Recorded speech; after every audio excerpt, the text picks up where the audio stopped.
அனைவருக்கும் வணக்கம். நடந்து முடிந்திருக்கக்கூடிய சட்டசபை தேர்தலில் திமுக அணி தோல்வியை தழுவியிருந்தாங்க.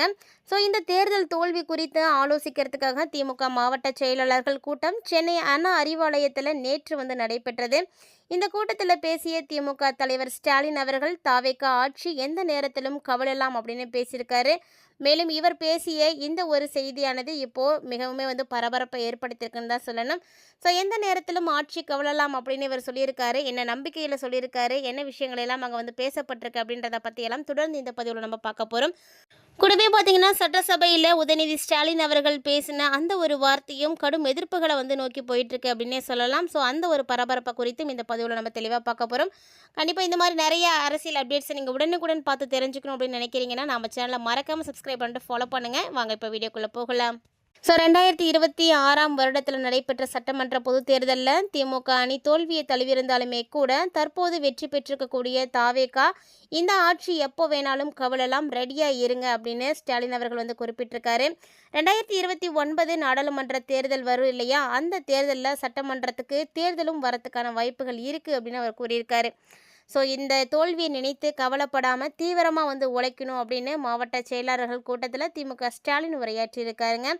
மேலும் அவர் கூறக்கூடிய செய்திகள் பார்த்தீங்கன்னா, இதுவரைக்கும் டீ கடையில் பேசின அரசியலை சமூக வலைத்தளங்களில் இனி பேசணும் அப்படின்னும் தொண்டர்களுக்கு கோரிக்கை கொடுத்திருக்காரு. தமிழக சட்டசபை தேர்தலில் தாவேகா தனிப்பெரும் கட்சியாக வெற்றி பெற்றிருந்தது. அதாவது 108 இடங்களில் வெற்றி பெற்றது. இதில் திருச்சி கிழக்கில் விஜய் ராஜினாமா செய்திருக்காரு. இதனால் 107 இடங்களில் வென்றிருக்கக்கூடிய தமிழக வெற்றி கழகம், அதாவது காங்கிரஸ், கம்யூனிஸ்ட் கட்சிகள், விசிகா, இந்திய யூனியன் முஸ்லீம் லீக் கட்சியோடு இணைந்து ஆட்சி அமைத்திருக்கு. நேத்திக்கு முன்தினம் நடைபெற்றிருக்கக்கூடிய நம்பிக்கை வாக்கெடுப்பில் பெரும்பான்மையையும் தாவேகா நிரூபித்து காட்டியிருக்கு. இருந்தாலுமே கூட திமுக 59 இடங்களில் தான் வெற்றி பெற்றிருக்காங்க. ஆனாலும் இவர் ரொம்ப நம்பிக்கையாக பேசியிருக்காரு. தேர்தல் தோல்விகள் குறித்து இவர் செய்திருக்கக்கூடிய இந்த ஒரு விஷயம் எல்லாருக்குமே ஒரு மிகப்பெரிய பரபரப்பை கொடுத்துருக்கு அப்படின்னே சொல்லணும். ஒரு தேர்தலில் தோற்று இருந்தாலுமே கூட நம்ம பல்வேறு தேர்தல்களில் வெற்றிகள் பெற்று காட்டியிருக்கோம். அதனால் நம்பிக்கையோடு பணியாற்றணும் அப்படின்னு தொண்டர்கள் மத்தியில் பேசியிருக்காரு. இந்த தேர்தலை நினைத்து யாரும் வருத்தப்படாதீங்க. ஏன்னா நாம் பல வெற்றிகளுக்கு சொந்தக்காரங்க. வெற்றியை நோக்கி மட்டுமே பயணிப்போம். இந்த ஆட்சி எப்போ வேணாலும் கவலலாம், ரெடியாக இருங்க அப்படின்னு ஒரு வார்னிங்கும் கொடுத்துருக்காரு. அது மட்டும் இல்லாமல் சட்டமன்றத்துக்கு மீண்டும் தேர்தல் வரத்துக்கான வாய்ப்புகள் இருக்குது. அதுக்காக திட்டமிடுவோம், தீவிரமாக உழைப்போம் அப்படின்னு அவர் பேசியிருக்காரு.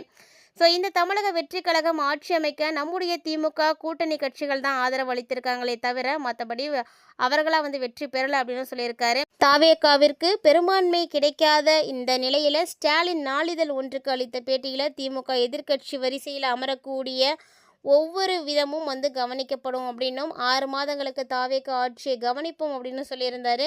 இதனுடைய தொடர்பாக வியாழக்கிழமையான நேற்று நடைபெற்ற திமுக கூட்டத்தில் பார்த்திங்கன்னா ஸ்டாலின் பேசியிருக்கக்கூடிய விஷயம் எல்லாருக்குமே அது ஒரு மிகப்பெரிய பரபரப்பை கொடுத்துருக்குன்னு தான் சொல்லணும். இந்த தேர்தலில் நடந்திருக்கிறது ஒரு புதுவிதமான கவர்ச்சி தான். மாயாஜால சுனாமி தமிழ்நாட்டு மக்களை இதிலிருந்து எப்படி மீட்க போகிறோம் அப்படின்றத பற்றி மட்டுமே இனி யோசிக்கணும். இது ஒரு தேர்தல் சுழல்தானே தவிர இதையெல்லாம் நமக்கு எந்திரிக்கவே முடியாத தோல்வி மற்றும் கிடையாது. அப்படி நினைத்து யாரும் இருந்துட வேணாம், நம்பிக்கையோடு இருங்க. நம்பிக்கையின் மூலமாக தொடர்ந்து போராடும் பொழுது கண்டிப்பாக நம்மளால் வெற்றி பெற முடியும் அவர் குறிப்பிட்டிருக்காரு. அதிமுகவில் சி வி சண்முகம் தலைமையிலான எம்எல்ஏக்கள் 25 பேர் ஆதரவாக இருந்திருக்காங்க. இதனால தான் தாவேகாவினுடைய பலம் 144 உயர்ந்ததை தவிர மற்றபடி ஒன்றும் கிடையாது அப்படின்னு சொல்லியிருக்காரு. இந்த நிலையில் தாவேகாவிற்கு எதிராக பேசியிருக்கிறாரு உதயநிதி ஸ்டாலின் அவர்களும். சட்டசபையில் அவர் பேசின அந்த ஒரு விஷயம் மிகப்பெரிய பரபரப்பை ஏற்படுத்தியிருக்குங்க. சனாதானத்தை ஒழிக்க வேண்டும் அப்படின்னு அவர் குறிப்பிட்ட அந்த ஒரு வார்த்தை மிகப்பெரிய பரபரப்பை ஏற்படுத்தியிருக்கு. அந்த ஒரு விஷயத்தை தாவேகா கட்சிக்காரர்களும் ஆதரிப்பதாக சொல்லியிருக்காங்க. இது முற்றிலும் தவிர்க்கப்படணும் அப்படின்னு ஒவ்வொரு கட்சிக்காரர்களும் பேசிகிட்டு இருக்காங்க. இது குறித்து உதயநிதி ஸ்டாலின் அவர்களும் ஒரு சில கருத்துக்களை பரிமாறியிருக்காரு. அதாவது ஒவ்வொருத்தருமே சனாதானம் அப்படின்றத ஒழிக்கப்படணும் அப்படின்னு சொன்னதுக்கான காரணம் என்னன்றதை புரிஞ்சுக்கோங்க. நான் சொன்ன வார்த்தையை மட்டுமே எடுத்துக்கிட்டு அதை மட்டும் கிரிட்டிசைஸ் பண்ணுறதுனால எந்த விதமான பிரயோஜனமும் கிடையாது அப்படின்னு அவர் சொல்லியிருக்காரு. அவர் அது மட்டும் இல்லாமல் நீங்கள் யார் என்ன வேணால் சொல்லிட்டு போங்க, இதெல்லாம் எனக்கு ஒரு பெரிய விஷயமே கிடையாது அப்படின்னு அவர் குறிப்பிட்டிருக்காரு. ஏன்னா நான் பார்க்காத தோல்விகளும் கிடையாது, போராட்டங்களும் கிடையாது. போராட்டம் அப்படின்றது திராவிட இயக்கத்துக்கு ரொம்பவே தெரிந்த ஒரு விஷயந்தான் அப்படின்ற மாதிரி நிறைய விளக்கங்கள் கொடுத்துருக்காரு. ஸோ போராட்டங்களுக்கு மத்தியில் அவர் கொடுத்திருக்கக்கூடிய இந்த விளக்கமும் மிகப்பெரிய அளவில் வந்து பரவிட்டுருக்குன்னு தான் சொல்லணும். சனாதனத்தை ஒழிக்க வேண்டும் அப்படின்னு நான் சொன்னனே தவிர யாரும் கோவிலுக்கு போகக்கூடாது அப்படின்றது அதுக்கான அர்த்தம் கிடையாது. பொதுவாக நம்ம கோவிலுக்கு போனாலும் சரி, ஒரு சொசைட்டியில் சமூக மக்கள் கூடக்கூடிய இடங்களிலும் சரி, உயர் ஜாதி கீழ் ஜாதி அப்படின்ற ஒரு பாகுபாடானது இருந்துகிட்டு இருக்குது. அதைத்தான் நான் ஒழிக்கணும்னு சொன்னனே தவிர மற்றபடி வேறு எந்த ஒரு காரணத்துக்காகவும் நான் சொல்லலை அப்படின்ற மாதிரி அவர் வந்து விளக்கம் கொடுத்துருக்காரு. ஸோ இருந்தாலுமே கூட அவர் சொன்ன விஷயத்த இப்போ சோசியல் மீடியாவில் மிகப்பெரிய அளவில் வந்து கொண்டு போயிட்டுருக்காங்கன்னு தான் சொல்லணும். இவர் சொல்லியிருக்கக்கூடிய இந்த ஒரு விஷயத்த தாவேக்கால இருக்கக்கூடிய தலைவர் ஒருவர் ஆதரிப்பதாக வந்து கருத்துக்கள் வந்து பகிர்ந்திருக்காரு. ஸோ முஸ்தபா அவர்கள் வந்து இந்த கருத்துக்கு ஆதரவு தெரிவிப்பதாக வந்து சொன்னதை பாஜக எம்எல்ஏவாக இருக்கக்கூடிய அண்ணாமலை வந்து எதிர்த்து பேசியிருக்காரு. அதாவது இவர் சொல்லியிருக்கக்கூடிய விஷயங்கள் என்ன அப்படின்னா, இதிலிருந்து திமுகவும் தாவேக்காவும் ஒரே நாணயத்தில் இருக்கக்கூடிய 2 பக்கங்கள் அப்படின்றத தெளிவாக வந்து விளக்கியிருக்காங்க அப்படின்ற மாதிரி அவர் கருத்துக்களை வந்து பகிர்ந்திருக்காரு. ஸோ இப்படி 2 கட்சிகளும் ஒரே விஷயத்தை ஆதரிக்கிறதுனால எல்லாருக்கும் வந்து ஒரு பரபரப்பை ஏற்படுத்தியிருக்கு. ஸோ இது குறித்து உதயநிதி ஸ்டாலின் அவர்களும் ஒரு தெளிவான விளக்கத்தை வந்து கொடுத்திருக்காரு. ஸோ இது என்ன நடக்க போகுது அடுத்து அப்படின்றத பொறுத்திருந்து பார்க்கலாம். மேலும் முன்னாள் முதலமைச்சராக இருக்கக்கூடிய ஸ்டாலின் அவர்கள் தொடர்ந்து உரையாற்றுவதும் பரபரப்பை ஏற்படுத்திட்டு இருக்கு. ஸோ ஆட்சியை நாங்கள் 6 மாதங்கள் கவனிக்க போகிறோம் அப்படின்னும், ஆட்சி சரியில்லை அப்படின்னா எப்போ வேணாலும் கவிழ்ப்போம் அப்படின்னும் உறுதி கொடுத்திருக்காரு.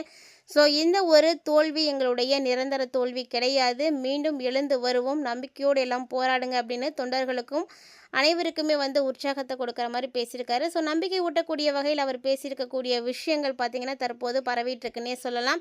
ஸோ மீண்டும் திமுக வந்து எழுந்து வரப்போகுதா, விடியலை நோக்கி வருமா இல்லையா அப்படின்றத எல்லாத்தையும் நம்ம பொறுத்திருந்து தான் பார்க்கணும். இந்த இக்கட்டான சூழ்நிலையில் தமிழக வெற்றி கழகத்தினுடைய தலைவராக இருக்கக்கூடிய விஜய் அவர்கள், அதாவது முதலமைச்சராக பதவியேற்றிருக்கக்கூடிய சூழ்நிலையில் தன்னுடைய ஆட்சியை வந்து மிகப்பெரிய அளவில் கொண்டு வந்து நிலைநிறுத்த போகிறாரா இல்லையா அப்படின்றதும் கூட ஒரு சந்தேகமான விஷயம்தான்.